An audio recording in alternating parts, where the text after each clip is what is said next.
Stop wasting your energy on fickle annuals that die off every single season.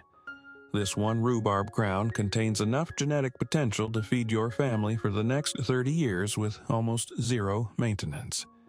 By mastering the art of the split, you're not just planting a garden, you're building a multi-decade food legacy. One healthy crown can remain in the garden for many years, returning every spring after disappearing into winter dormancy. And the surprising part is that you don't need a huge backyard to take advantage of it. A well-designed container can become a permanent home for a perennial food plant. Think about the timeline. In year one, the crown is still establishing itself. A few years later, it becomes stronger and more capable of supporting harvests. After 10 years, it may have already survived countless winters and growing seasons, while dozens of annual vegetables around it have come and gone. 20 years later, that same crown can still be a part of your food garden. That's what makes rhubarb more than just another vegetable. It's a long-term food investment. But there is an important catch. Growing rhubarb for decades isn't about taking as much as possible from it today. It's about protecting the plant's ability to produce tomorrow. The crown beneath the soil, the root environment, the container, the amount you harvest, and the way you manage winter all become part of the equation. Most gardening is measured in weeks and months. Rhubarb makes you think in years. Instead of asking, "How much can I harvest this season?" you start asking, "What can I do now so this plant is still productive 10 or 20 years from now?" That's the mindset behind this entire video. We're going to follow one rhubarb crown through its long-term journey, from establishing the plant and designing its container to harvesting, winter dormancy, and even an old technique that can produce an earlier crop. Because sometimes the smartest plant in your garden isn't the one that grows the fastest. It's the one you never have to start over.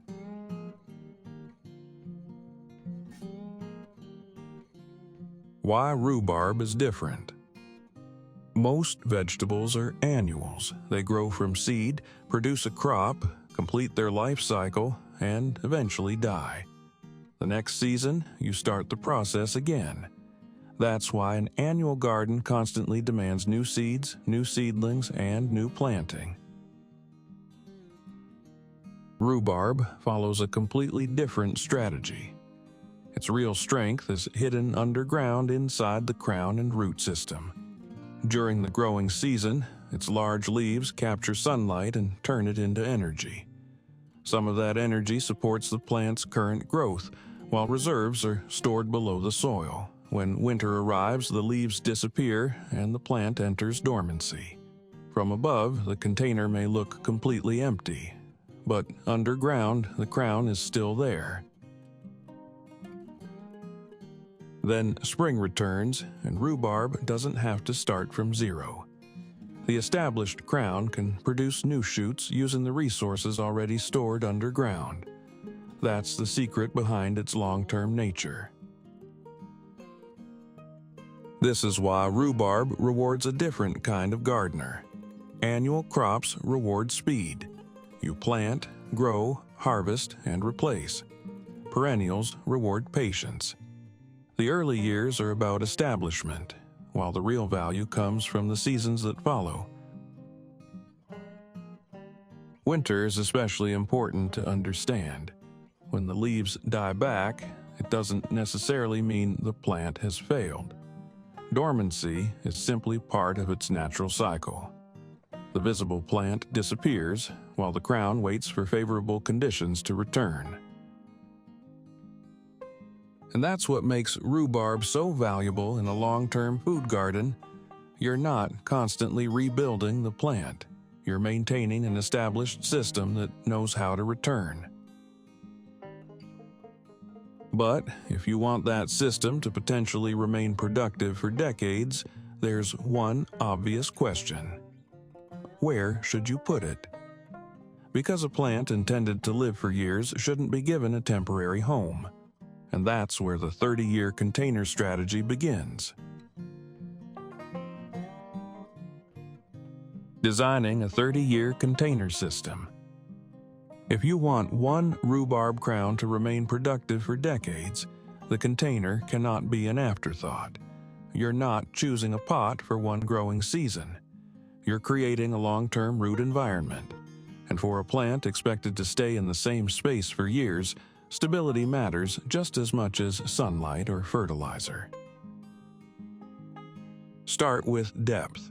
A mature rhubarb needs meaningful root space, so think in terms of a container roughly 18 to 24 inches deep, with enough width and volume to prevent the crown from becoming cramped as it develops.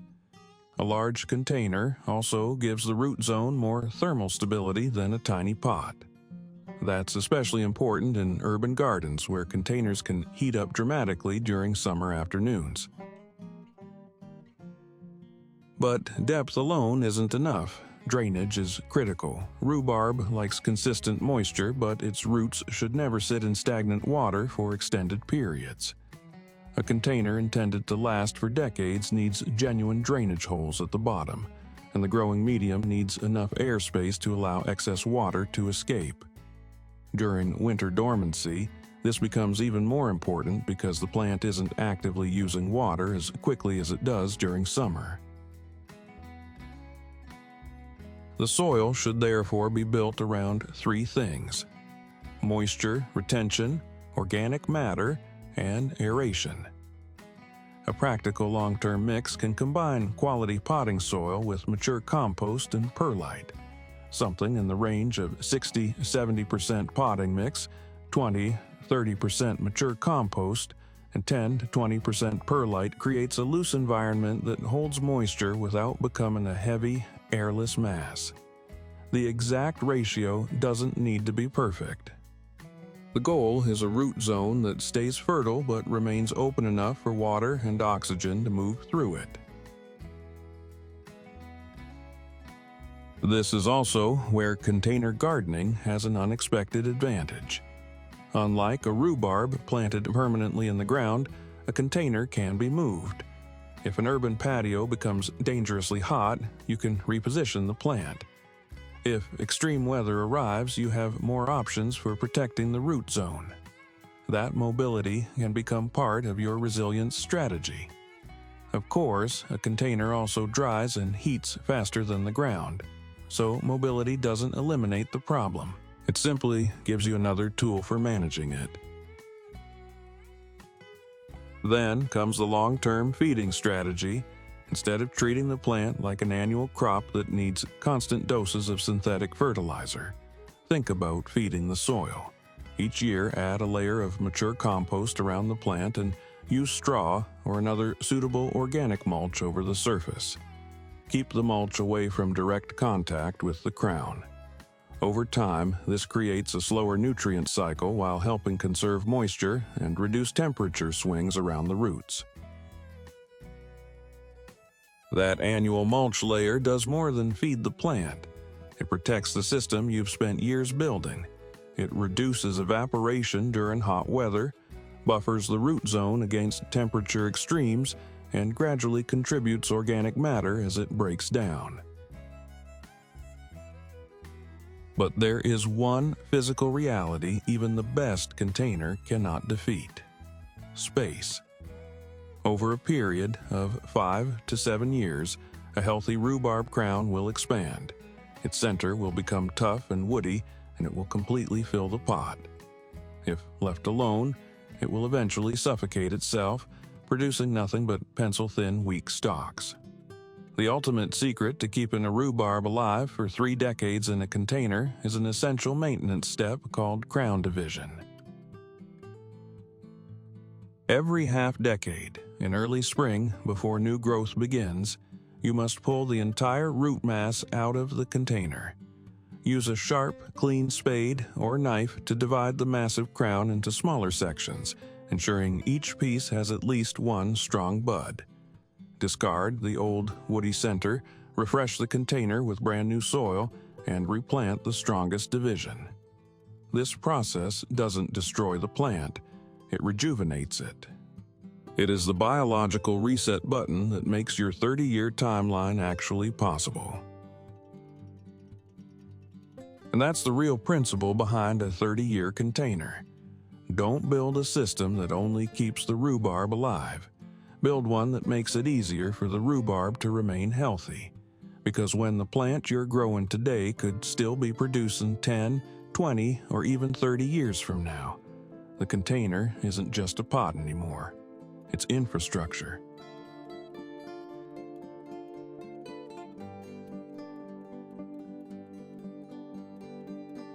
The harvesting rule. The hardest part of growing rhubarb for decades may not be keeping it alive. It may be learning when not to harvest. Most gardeners see thick stalks and immediately think food, but with a perennial, every harvest has to be balanced against the plant's future, and that is especially important during the first year. For a newly established rhubarb crown, the safest long-term strategy is simple.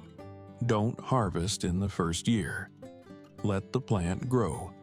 Let those large leaves act like solar panels, capturing sunlight and converting it into energy that supports the crown and root system. You may feel like you're wasting food by leaving those stalks alone, but you're actually investing in future harvests. A strong crown today is worth far more than a heavy harvest from a weak plant.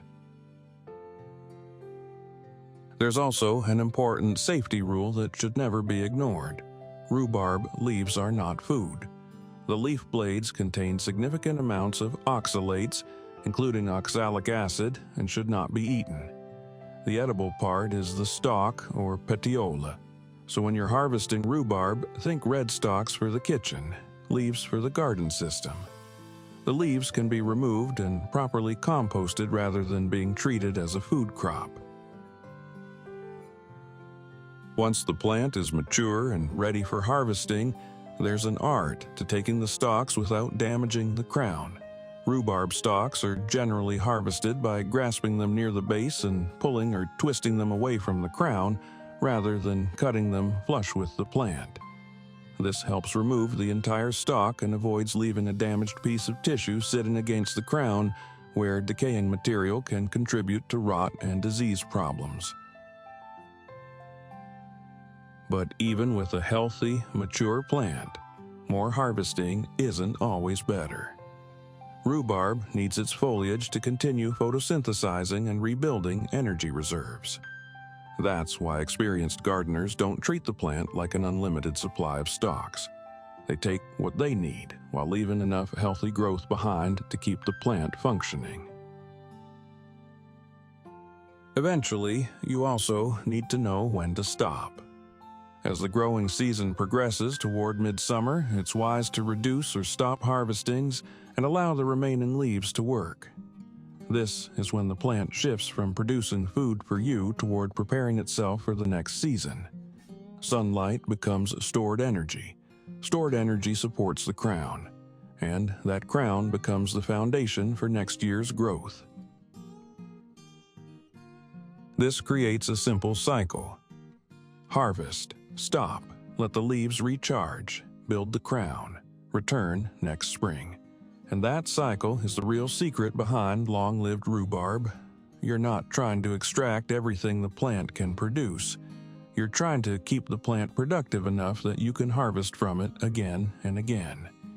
Because when your goal is 30 years, the best harvest isn't necessarily the biggest one. It's the one that leaves the plant strong enough to give you another harvest next year.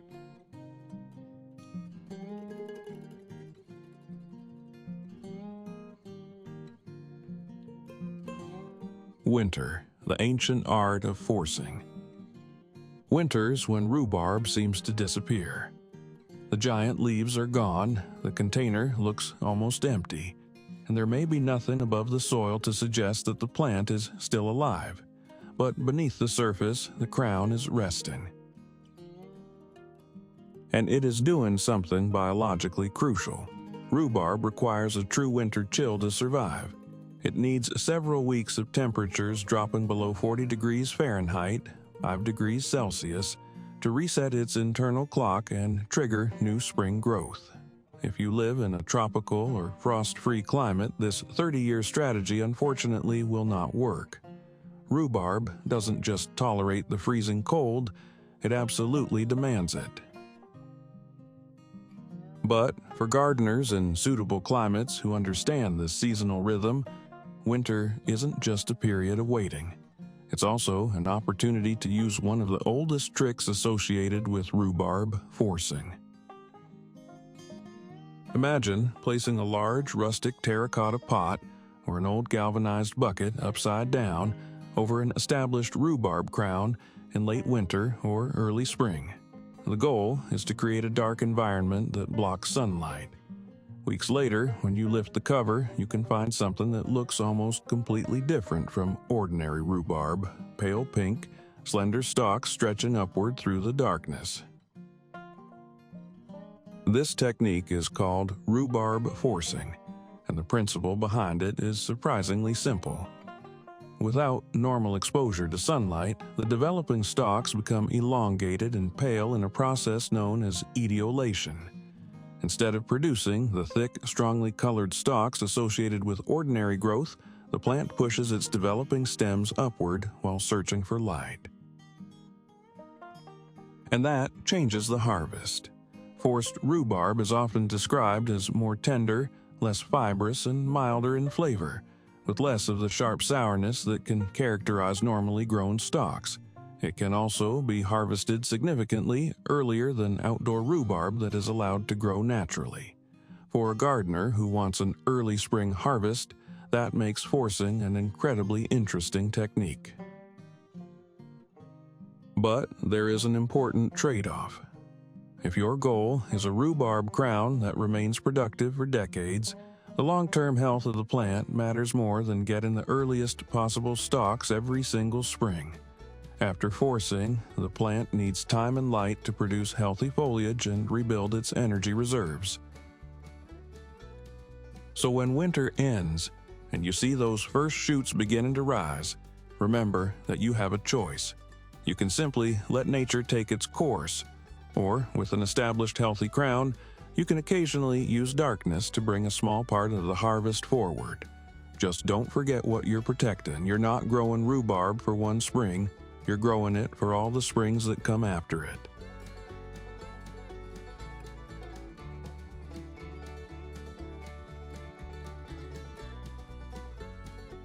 The real value. After all the talk about containers, harvesting, winter, and forcing, it's easy to miss the bigger reason rhubarb is so interesting. Its real value isn't simply how many stalks you can harvest in one season, it's the fact that the plant doesn't force you to start from zero every year. Think about how much work goes into an ordinary vegetable garden.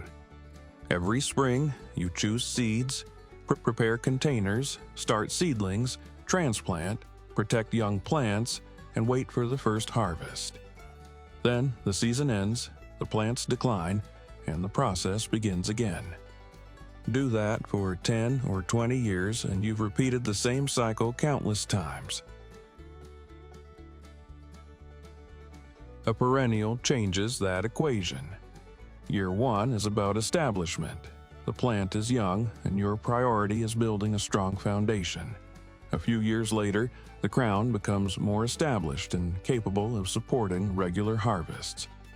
By year 10, that same plant may have already survived a decade of summers and winters, while the annual crops around it have been replaced again and again. By year 20, the value becomes even clearer. You're no longer looking at a temporary crop. You're looking at a piece of living food infrastructure. And this is where container gardening becomes especially interesting for urban growers. A balcony or patio may not give you enough space to grow everything you eat, but you don't necessarily need dozens of containers producing temporary crops. A few carefully chosen perennial plants can occupy permanent positions while annual vegetables rotate around them. That's a completely different way of thinking about limited space. Instead of asking, "How much can this container produce this month?" you start asking, "How much value can this container create over the next decade?" A rhubarb crown may not look spectacular every day. It doesn't produce food 12 months of the year. It has a dormant period. It requires patience, but its value accumulates through time. You establish it once, protect the root system, harvest responsibly, and allow the plant to return. That's the real advantage of perennial food gardening. You're not eliminating work, you're changing where the work goes. Instead of repeatedly rebuilding the crop, you spend more effort creating a healthy system that can keep functioning. And once that system is established, each returning season feels less like starting a new garden and more like opening something you've already built.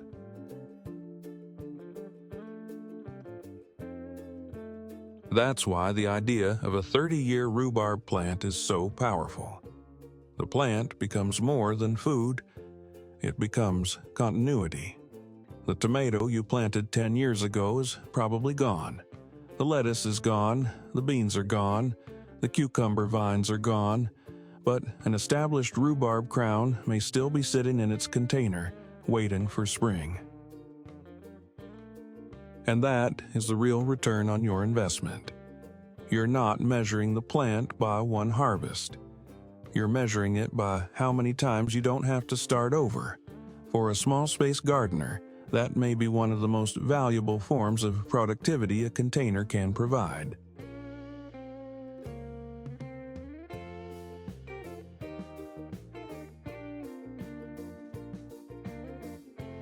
Most gardening decisions are made for this season.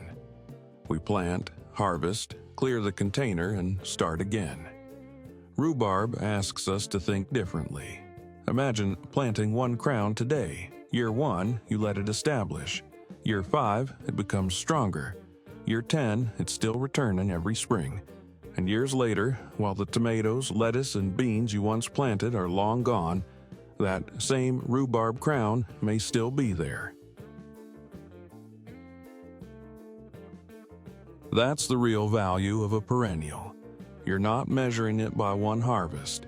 You're measuring it by how many times you don't have to start over. And for urban gardeners with limited space, that can be incredibly valuable. One container isn't simply holding a vegetable. It can become a permanent piece of your food system. Of course, no plant comes with a guaranteed 30-year lifespan. Climate, variety, disease, root health, and management all matter. But the potential for decades of production is what makes rhubarb such an interesting long-term investment. So, next time you look at an empty container, don't only ask what you can grow this summer. Ask what could still be growing there 10 or 20 years from now. Because sometimes the smartest crop isn't the one that gives you the fastest harvest, it's the one you never have to start over. One crown, one container, decades of potential harvests.